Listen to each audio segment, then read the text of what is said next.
Hello बच्चों। तो इस वीडियो में हम अगला टॉपिक बलों की स्थानांतरणशीलता का सिद्धांत देखेंगे।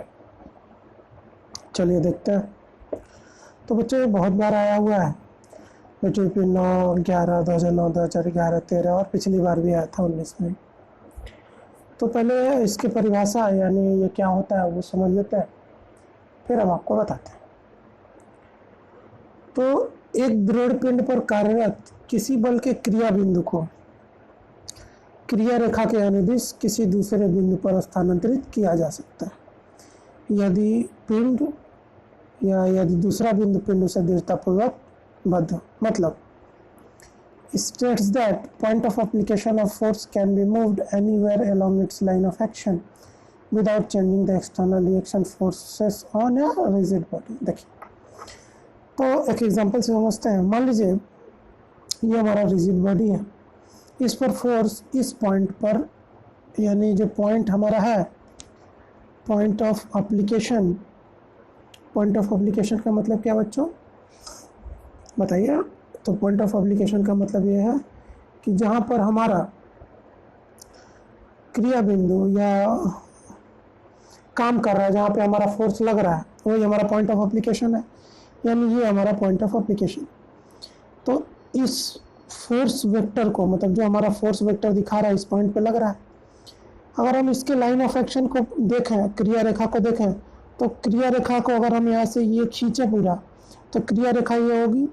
मतलब इस बल को जो इस पॉइंट पे लग रहा था हम इस पॉइंट पर भी शिफ्ट कर सकते हैं। कब? जब उसकी लाइन ऑफ एक्शन यानी क्रिया रेखा वही हो। मतलब लाइन ऑफ एक्शन में ही हम चाहे तो फोर्स को इस पॉइंट पे लगा सकते हैं, चाहे तो इस पॉइंट पे लगा सकते हैं। मतलब पॉइंट ऑफ एप्लीकेशन मतलब प्रयोग बिंदु या जिस पॉइंट पे फोर्स लग रहा है उस पॉइंट को हम शिफ्ट कर सकते हैं उस ऑब्जेक्ट पे, अगर ऑब्जेक्ट रिजिड हो और पॉइंट ऑफ एप्लीकेशन सेम हो, sorry line of action same हो यानी क्रिया रेखा सेम हो। इसी को हम बलों की स्थानांतरणशीलता का सिद्धांत कहते हैं, principle of transmissibility of forces. बच्चों दूसरा एग्जांपल इसमें देख लेते हैं। चलिए दूसरा एग्जांपल ये है। मान लेते हैं कि स्फीयर है, इस पे 3 बल P Q R तीनों अलग अलग पॉइंट पे मान लीजिए O1 बिंदु पे लग रहा था, Q मान लीजिए O2 पे लग रहा है और R मान लीजिए O3 पे लग रहा है। तो P Q R O1 O2 O3 पे लग रहे हैं। मतलब P Q R के 3 पॉइंट ऑफ एप्लीकेशन होंगे, O1 O2 और O3।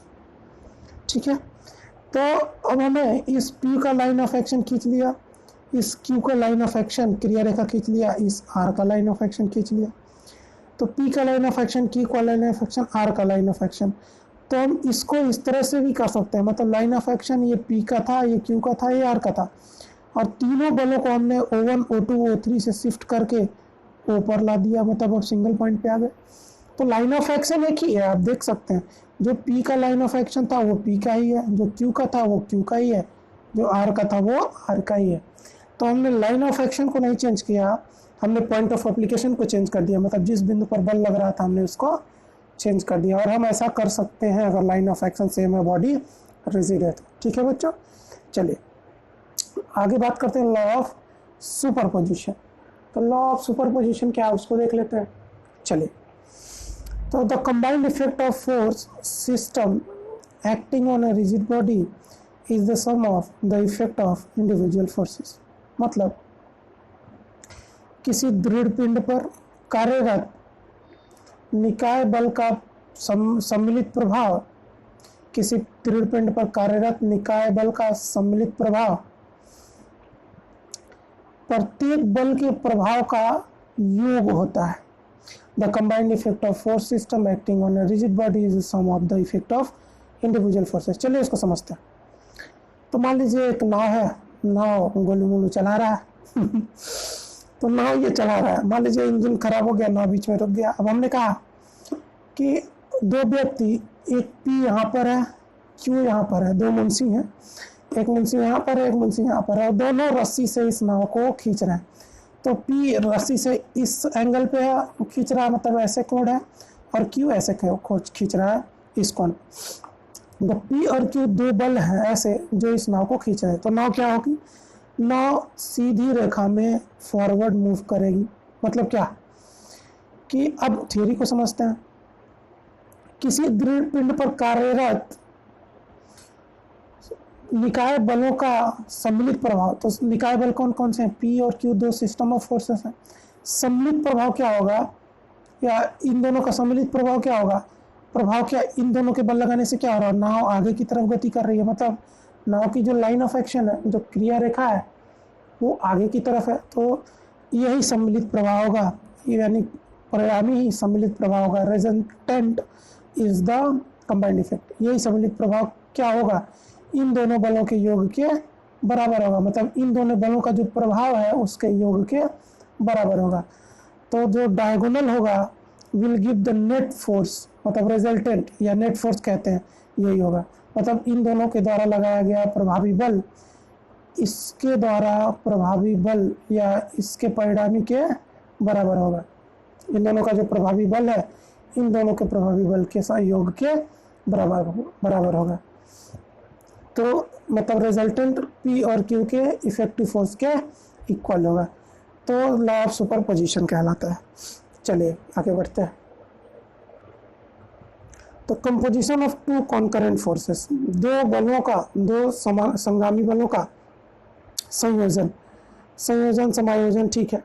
कंपोजिशन क्या है, दो संगामी बलों का। तो संगामी बल अभी हमने देखा, कॉन्करेंट फोर्स क्या है।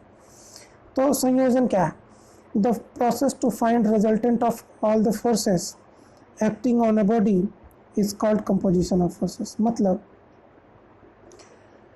कि किसी पिंड पर कार्यरत सभी बलों का परिणामी ज्ञात करने की प्रक्रिया क्या कहलाती है, बलों का संयोजन कहलाती है।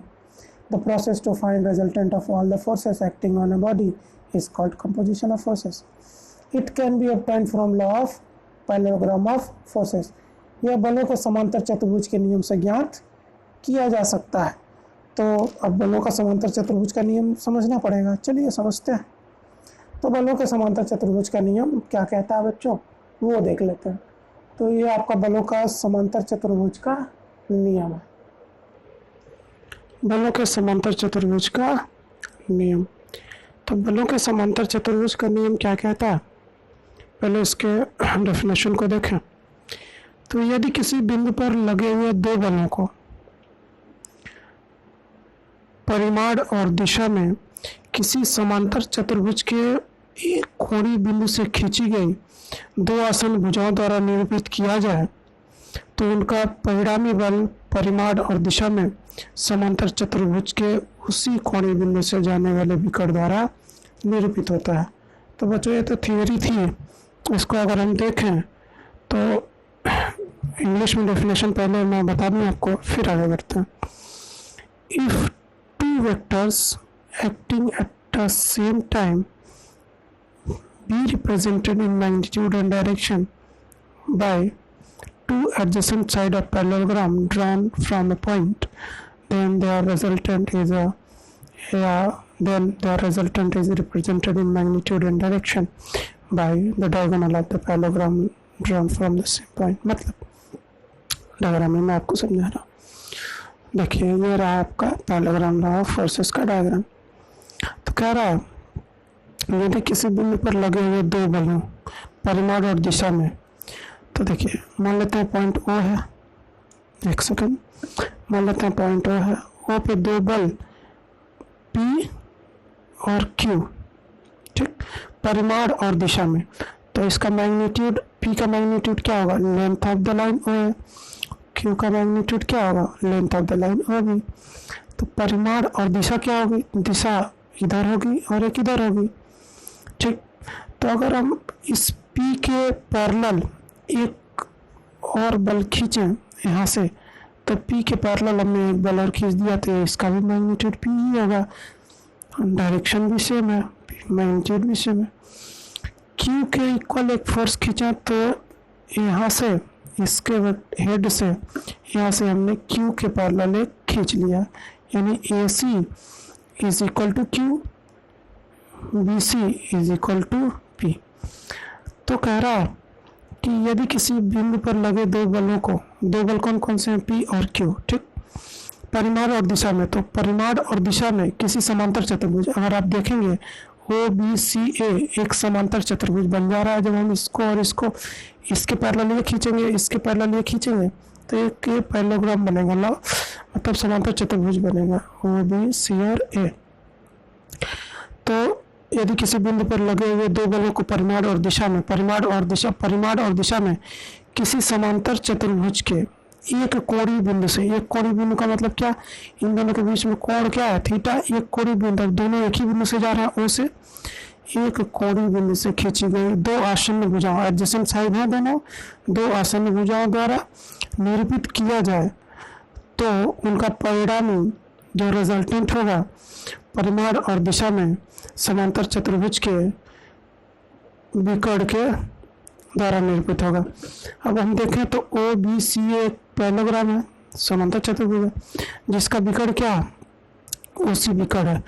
तो क्यू और पी और क्यू का जो रिजल्टेंट होगा वो मैग्नीट्यूड और डायरेक्शन में इस समांतर चतुर्भुज के विकर्ण के बराबर होगा। मतलब जो ये विकर्ण होगा वही परिणामी होगा किसका, पी और क्यू का, मैग्नीट्यूड में भी और डायरेक्शन में भी, बस यही है। तो इसका एनालिसिस कर लेते हैं, मैग्नीट्यूड और डायरेक्शन कितना आएगा। तो बच्चों मान लेते हैं जो पी और क्यू है दोनों के बीच का कोण थीटा है, और जो परिणामी है मतलब जो विकर्ण है चतुर्भुज का, समांतर चतुर्भुज का, वो अल्फा कोण से है, पी से, ठीक। तो हम सी पर एक लंब डालते हैं, परपेंडिकुलर डालते हैं, यहाँ से सी पर एक परपेंडिकुलर डालते हैं, ए और डी को मिला देते हैं, सी से परपेंडिकुलर डी तक डालते हैं, ए और डी को मिला देते हैं। अच्छा, अब ये एंगल अगर थीटा है तो बच्चों इसी का पैरेलल फोर्स है ये, तो ये भी एंगल क्या होगा, थीटा होगा, ये भी एंगल थीटा होगा, ठीक। अब त्रिभुज अगर हम लें, त्रिभुज ओ सी और डी में, तो जरा देखते हैं त्रिभुज ओ सी और डी में जो आर होगा, जो रिजल्टेंट होगा, जो परिणामी होगा, उसका परिमाण कितना होगा, length of the line O C की दूरी या लंबाई, तो R is equal to O C. Pythagoras theorem लगाया अगर हम त्रिभुज ओ सी और डी में, तो क्या हो जाएगा, O C square is equal to O D square plus C D square. तो O C square is equal to O D square plus C D square, तो स्क्वायर यहाँ से हटा तो यहाँ स्क्वायर रूट लग गया। अच्छा, अब आर क्या हो गया, तो आर क्या हो जाएगा, ओ डी को क्या लिख सकते हैं, ओ से डी तक में ओ ए प्लस ए डी, तो हो जाएगा O A plus A D, O D को हमने लिख दिया plus A D square, equation 1 मान लेंगे बच्चों। चलिए अब निकालते हैं ओ ए डी और सी डी। तो ओ ए क्या होगा, ओ से ए तक क्या होगा, वही होगा जो पी का मैग्नीट्यूड होगा, magnitude of the force P is equal to length of the line O A, तो ओ ए क्या हो जाएगा, पी हो जाएगा। ए डी क्या होगा, सी डी क्या होगा, ठीक। तो ए डी और सी डी को निकालने के लिए बच्चों त्रिभुज कंसीडर करते हैं ए सी और डी में, ठीक। तो considering triangle A C D, ठीक है। तो ए सी डी को कंसीडर करेंगे तो यहाँ कॉस थीटा क्या आ जाएगा, कॉस थीटा बराबर आधार बटा कर्ण, ठीक। मतलब बेस अपन हाइपोटेनियस, बेस क्या है ए डी और हाइपोटेनियस क्या है इस ट्रायंगल में ए सी, तो ए डी अपन ए सी। तो यहाँ से ए डी क्या हो जाएगा, A C into cos theta, तो A D is equal to A C into cos theta. अब ये ए सी क्या होगा, तो बच्चों ए टू सी क्या होगा, लेंथ ऑफ ए सी क्या होगी, वही होगी जो क्यू का मैग्नीट्यूड होगा यानी क्यू, तो ए सी की जगह हमने क्या रख दिया, क्यू, और कॉस थीटा पहले से तो क्यू कॉस थीटा। चलिए अब इसी में अगर हम साइन थीटा निकालें, इसी ट्रायंगल में साइन थीटा क्या हो जाएगा, देखिए लंबा टक्कर सी डी अपॉन ए सी, तो सी डी क्या हो जाएगा, A C into sine theta, C D is equal to A C into sine theta. तो सी डी क्या हो जाएगा, A C into sine theta, A C की जगह फिर से क्यू रख देंगे तो यानी क्यू साइन थीटा, ठीक है बच्चों। अब इन सारे मानों को मतलब ए सी, ए डी, सी डी, ओ ए कोई सी इक्वेशन में रख देंगे तो रिजल्टेंट आ जाएगा, मतलब रिजल्टेंट का मैग्नीट्यूड, परिणामी का परिमाण आ जाएगा। तो रखते हैं इक्वेशन में, तो आर इज इक्वल टू क्या हो जाएगा हमारा, एक second, R is equal to क्या हो जाएगा बच्चों, ओ ए का स्क्वायर, ओ ए मतलब ओ ए प्लस ए डी का स्क्वायर, मतलब ओ ए मतलब पी, ए डी अभी हमने निकाला, कितना था ए डी बच्चों, तो ए डी आपका था जस्ट अ मोमेंट, हाँ Q cos theta, Q cos theta का स्क्वायर प्लस सी डी का स्क्वायर, सी डी कितना क्या था, क्यू साइन थीटा का स्क्वायर। तो जब हम इसको सिंप्लीफाई करेंगे तो मिलेगा हमें R is equal to under root square root P square plus Q square plus 2p Q cos theta. ठीक है बच्चों, अब ये क्या है रिजल्टेंट, परिणामी तो है लेकिन परिणामी का क्या है, तो ये मैग्नीट्यूड है, परिणामी का परिमाण है। अब ये किसके बराबर होगा, तो परिणामी का जो परिमाण होगा वो ओसी के बराबर होगा, यानी R is equal to length of the line OC. तो ये तो मैग्नीट्यूड निकल गया, मतलब मैग्नीट्यूड निकल गया ओसी का रिजल्टेंट, और ये होगा कितना, इन दोनों का रिजल्टेंट ही है ये, पी और क्यू का रिजल्टेंट है आर, मतलब इन दोनों बलों का परिणामी आर ही है, ये जितना आएगा।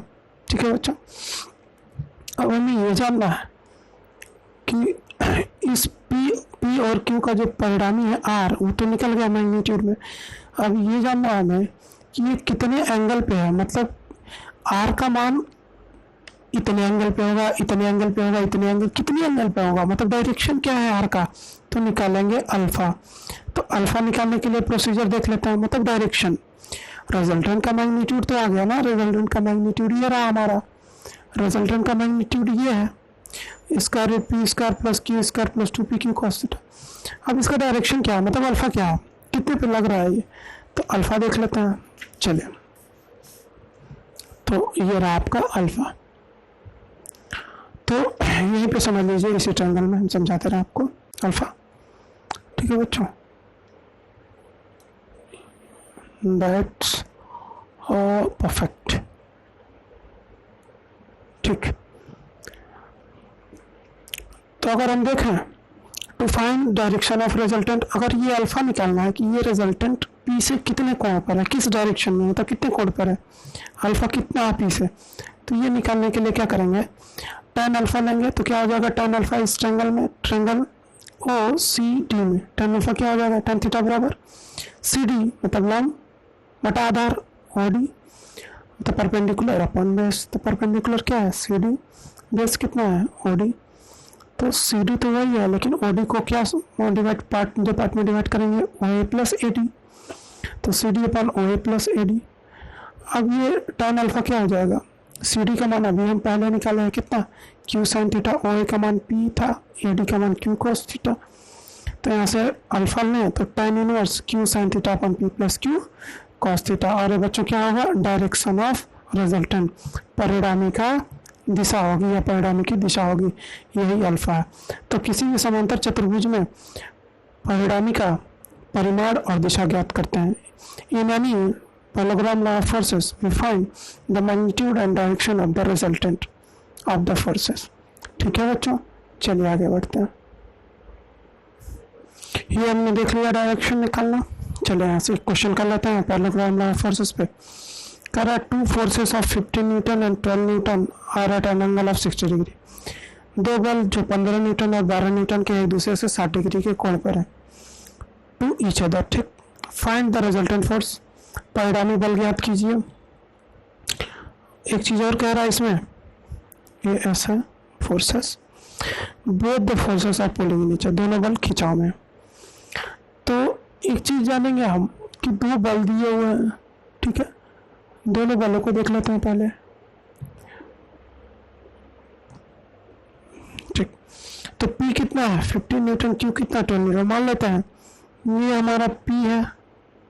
बच्चों ये अभी जस्ट पढ़ाया था, वीडियो डिलीट हो गए थे मुझसे, तो सेव नहीं हो पाया था किसी वजह से, जो मुझे दोबारा पढ़ाना पड़ा, इसीलिए सब बना हुआ है।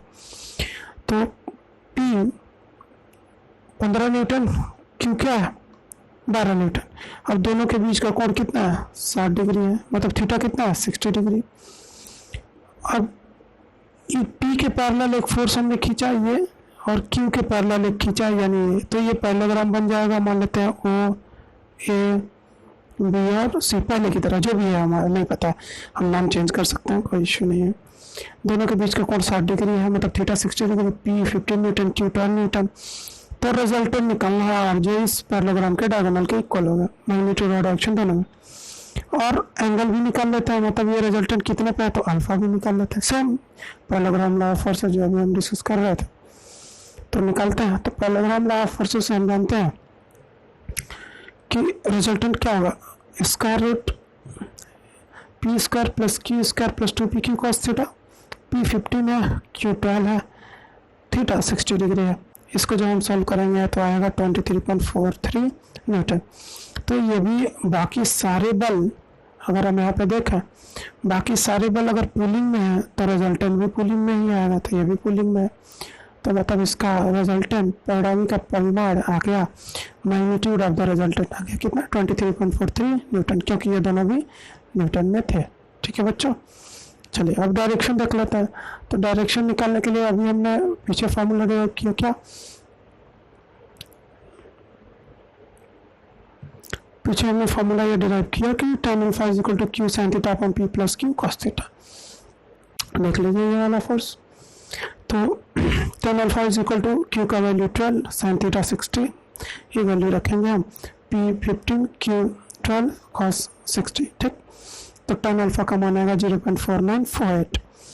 अब अल्फा क्या आ जाएगा, तो अल्फा क्या आ जाएगा, tan को उधर भेजते हैं तो tan इनवर्स 0.4948, यानी जो अल्फा है वो क्या हो जाएगा 26 डिग्री 20 मिनट। बच्चों ये इनवर्स कहाँ से आएगा, जब आप कैलकुलेटर में शिफ्ट के साथ टाइम दबाएंगे तो ये इनवर्स आएगा, फिर ब्रैकेट में 0.4948 लिखेंगे तो अल्फा का मान आ जाएगा 26 डिग्री 20 मिनट। कहाँ से, 15 डिग्री 15 न्यूटन से, मतलब फोर्स पी से। देख लीजिए ये पी से ही अल्फा था, यानी ये जो पैरेललोग्राम लॉ ऑफ फोर्सेस था, ये जो अल्फा था ये पी से ही अल्फा है। तो पी से 20 डिग्री कितना वैल्यू आया था हमारा 26 डिग्री 20 मिनट, पी से 26 डिग्री 20 मिनट पे हमारा रिजल्टेंट होगा। ठीक, तो रिजल्टेंट का मैग्नीट्यूड और डायरेक्शन दोनों हम निकाल लिया है बच्चों। चलिए कोई दिक्कत नहीं होनी चाहिए, तो सेम है।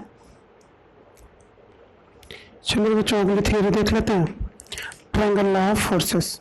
लॉ ऑफ फोर्सेस में ही है तो ट्रायंगल लॉ ऑफ फोर्सेस, तो मतलब बलों के त्रिभुज का नियम। तो बलों के त्रिभुज का क्या नियम होता है समझ लेते हैं। तो पहले हिंदी में आपको बोल दूं कि किसी द्रव पिंड पर कार्यरत 3 समतलीय बल तभी साम्यावस्था में होंगे यदि वे एक दूसरे पर मिलते हों अथवा समांतर हों। तो ये तो 3 बलों का प्रमेय हो जाता है। अगर मैं त्रिभुज के नियम के बलों के त्रिभुज के नियम की बात करूं तो यदि किसी पिंड पर लगे हुए 3 बलों के परिमाण और दिशा में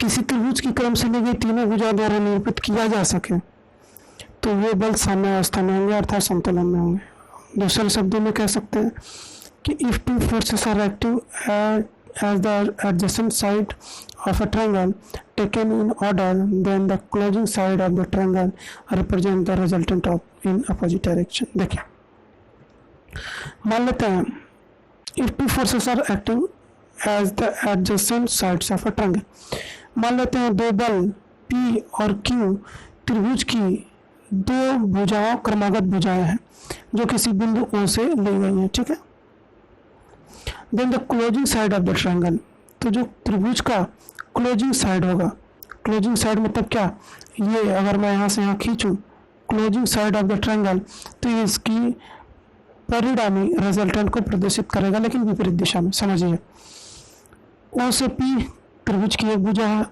ओ से क्यू, यानी नाम अगर ए बी लिखूँ तो ठीक है लिख लीजिए।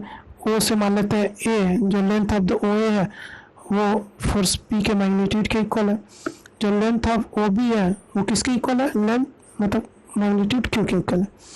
ओ से अगर हम पी को खींचा तो ओ से पी ओ ए खींच लिया हमने। ठीक, अब इसको तो हमने खींच लिया। अब इस फोर्स को law of transmissibility of forces के नियम के अनुसार इसको हम यहाँ से करना है, मतलब इस बल को क्यू को हम यहाँ से उठा के ए के हेड से शिफ्ट कर रहे हैं। तो शिफ्ट कर सकते हैं, ये हम शिफ्ट कर रहे हैं, पैरेलल होगा।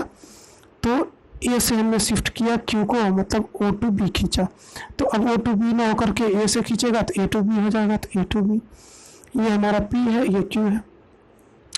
तो कह रहा है if two forces are acting as the adjacent side of a triangle, तो अगर दो बल किसी त्रिभुज की क्रम से ली गई दोनों भुजाओं द्वारा निरूपित किए जाएं या लिए जाएं, तो देखिए ओ ए और ए बी त्रिभुज की दो भुजाएं हैं, क्रम से ली गई है, O to A to B, direction भी देख ले सकते हैं आप, O to A to B. तो त्रिभुज को बंद करने वाला जो क्लोजिंग साइड्स होगा, तो क्लोजिंग साइड्स ये होगा, वही रिजल्टेंट होगा, परिणामी होगा, लेकिन किस दिशा में? विपरीत दिशा में। तो देखिए हमें खींचना चाहिए था ये, लेकिन विपरीत दिशा में इसका रिजल्टेंट होगा, यानी कि इस दिशा में होगा, डायरेक्शन इधर होगा। तो जो बी है वही रिजल्टेंट होगा किसका? ओ ए का और ए बी का। मतलब जो आर है वो किसका रिजल्टेंट होगा? पी और क्यू का। कब? जब पी और क्यू किसी त्रिभुज के क्रम से ली गई दो भुजाओं के द्वारा निरूपित किए जाए तब। तो तीसरी भुजा जो इस त्रिभुज को मिलाएगी वही इन दोनों बलों का परिणामी होगा। तो मान लेते हैं जो ए कोण बना रहा है वो अल्फा है, जो बी बना रहा है, सॉरी ए बना रहा है वो गामा है, जो बी बना रहा है अल्फा है, जो ओ बना रहा है वो बीटा। तो पी किसके प्रोपोर्शनल है? जो ये फोर्स पी है ये ज्वाइन कर रहा है एक ओ पर और एक ए पर, तो इन दोनों कोणों को आप छोड़ दीजिए। मतलब ओ से क्या बना रहा है? बीटा। ओ ए से क्या बना रहा है? गामा। ओ ए के कोणों को छोड़ दीजिए, इसके सामने वाला कोण यानी अल्फा। पी किसके डायरेक्टली प्रोपोर्शनल होगा? अल्फा के। इसी तरह क्यू किसके डायरेक्टली प्रोपोर्शनल होगा? तो इसी तरह क्यू डायरेक्टली प्रोपोर्शनल होगा बीटा के। कैसे? क्यू अगर हम देखें तो क्यू किससे जुड़ा हुआ है? ए और बी से। तो ए और बी से जो कोण बन रहा है गामा अल्फा को छोड़ दीजिए, मतलब क्यू किसके डायरेक्टली प्रोपोर्शनल है? बीटा के। इसी तरह आर ओ और बी से जो कोण बन रहा है अल्फा बीटा छोड़ दीजिए, आर किसके डायरेक्टली प्रोपोर्शनल होगा? गामा के। तो P is directly proportional to sin alpha, sin rule से Q is directly proportional to sin beta, R is directly proportional to sin gamma। अब मान लेते हैं प्रोपोर्शनलिटी का सिंबल हटाएं, समानुपाती का अगर हम चिन्ह हटाएं तो मिलेगा कोई कांस्टेंट आएगा K। तो P is equal to K sin alpha, यहाँ से K क्या हो जाएगा? P upon sin alpha. Similarly इसी प्रकार से K बराबर Q upon sin beta, K बराबर R अपन sin बीटा। तीनों K के मान आपस में इक्वल होंगे, तो आपस में इक्वल होंगे तो हमें क्या मिलेगा? ट्रायंगल लॉ से कि P upon sine alpha is equal to Q upon sine beta is equal to R upon sine gamma. Sine rule से हमें मिल जाएगा बच्चों। अच्छा, एक चीज देखने वाली बात यह है कि जो हमारा OA है वेक्टर फॉर्म में अगर लिखें तो O से A वेक्टर डायरेक्शन की तरह ये है, तो OA plus AB plus AB plus BO 0 के बराबर होगा। Triangle vector form OA plus AB plus BO 0 के बराबर होगा। तो अगर मैं इसका ट्रायंगल बनाऊं तो कुछ इस तरह से होगा, OA plus AB plus BO, ये हमारा होगा OAB, OA plus OB plus BO, तो डायरेक्शन क्या होगा? B2O। ठीक है बच्चों, ये हमारा P है, ये Q है, और जो BO होगा वही रिजल्टेंट R होगा। यही त्रिभुज का नियम कहता है। तो OA प्लस AB को हम ऐसे ही रहने दें, इस BO को उधर भेजो तो माइनस हो जाएगा। अब अगर माइनस का सिंबल हटाना है तो डायरेक्शन उल्टा कर दीजिए, O2B कर दीजिए। तो OA plus AB is equal to, direction हटा दिया हमने, BO को OB लिख दिया, O2B। ट्रायंगल लॉ कहता है अपोजिट डायरेक्शन में होता है, तो यही रिजल्टेंट होगा हमारा। ठीक है बच्चों, ये बस दिखाने के लिए, आपको समझाने के लिए। लैमिस थ्योरम पे आते हैं। ठीक है बच्चों, चलिए Lami's theorem, just a moment, give me some time to adjust this. या लैमिस थ्योरम क्या कहता है बच्चों, देखते हैं। लैमिस थ्योरम ये कहता है कि यदि किसी बिंदु पर कार्य करते हुए तीन बल संतुलन में हो, कोई भी तीन बल P Q R कोई भी संतुलन में है, तो प्रत्येक बल शेष दो बलों के बीच के कोण की ज्या यानी साइन के समानुपाती होता है। If three forces are acting at a point and they are in equilibrium, then every force is directly proportional to sine of angle between the other two forces. समझिए, इसको समझते हैं ग्राफ से क्या होगा। तो मान लेते हैं कोई पॉइंट है, इस पॉइंट पे तीन बल कार्य कर रहे हैं P Q और R, और हमने मान लिया इक्विलिब्रियम में है। तो क्या कह रहा है, every force is directly proportional to. तो इसको अगर हम इस ट्रायंगल फॉर्म में लिखें तो बच्चों आपको पता है कैसे वेक्टर को रिजॉल्व करते हैं। खैर मैं बता दे रहा। मान लेते हैं कि ये पॉइंट P इधर है, तो हमने P को खींच लिया, ठीक। अब इस Q को जो यहाँ से यहाँ है P से जोड़ेंगे, तो इस बल को उठा करके P से शिफ्ट कर देंगे। तो इस बल को उठा करके हमने P से शिफ्ट कर दिया। तो ये P के हेड से इस Q को अगर मुझे P से जोड़ना है तो इसका टेल इसके हेड से मिलाएंगे। हमने P के हेड से Q का टेल मिला दिया और उसी दिशा में सेम डायरेक्शन पैरेलल समांतर Q खींच दिया। अब R क्या करेंगे, उसी तरह से R का भी टेल Q के हेड से मिला देंगे। तो R का जो टेल Q का जो हेड है वो R के टेल को मिला देंगे। तो R का टेल ये है, Q का हेड है, मतलब R को फिर हम इसी के पैरेलल Q से खींच देंगे। तो ये एक ट्रायंगल बन जाएगा। और ट्रायंगल बनेगा तो अगर ये अल्फा है, समझिए जरा, या मान लीजिए P और Q के बीच गामा कोण है, तो P और Q के बीच ये वाला कोण गामा है, तो ये वाला कोण भी गामा होगा। ये 180 अंश का कोण बनाएगा बच्चों। तो 180 अंश का कोण बनाएगा, तो ये गामा है, यानी ये गामा है, तो ये कितना होगा, 180 माइनस गामा, ठीक। सिमिलरली ये अल्फा है, अल्फा किसके बीच है, Q और R के। तो Q और R के बीच कोण क्या है, ये वाला अल्फा है, तो ये कोण यानी क्या होगा, ये एक्सटेंड करके ये कोण क्या होगा, अल्फा होगा। तो ये 180 अंश का कोण बनेगा, तो ये अंदर का कोण कितना हो जाएगा, 180 अंश माइनस अल्फा, 180 माइनस अल्फा।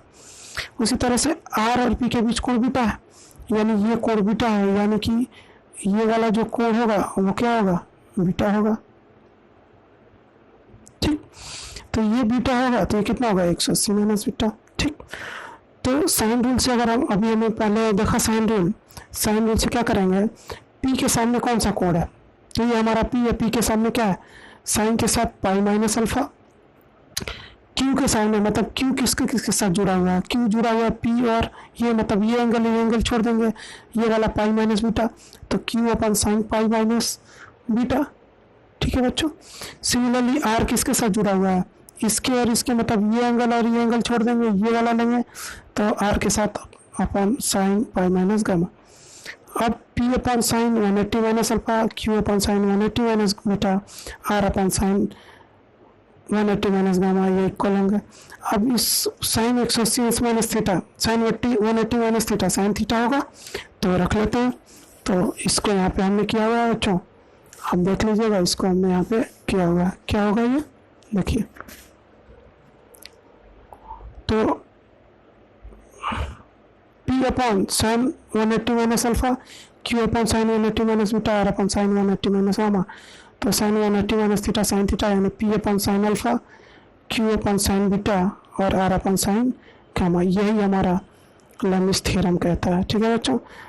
तो अगर 3 बल लग रहे हैं, तीनों इक्विलिब्रियम में है, तो प्रत्येक बल शेष 2 बलों के कोण के जाके समानुपाती होगा, ठीक है। यही है, चलिए।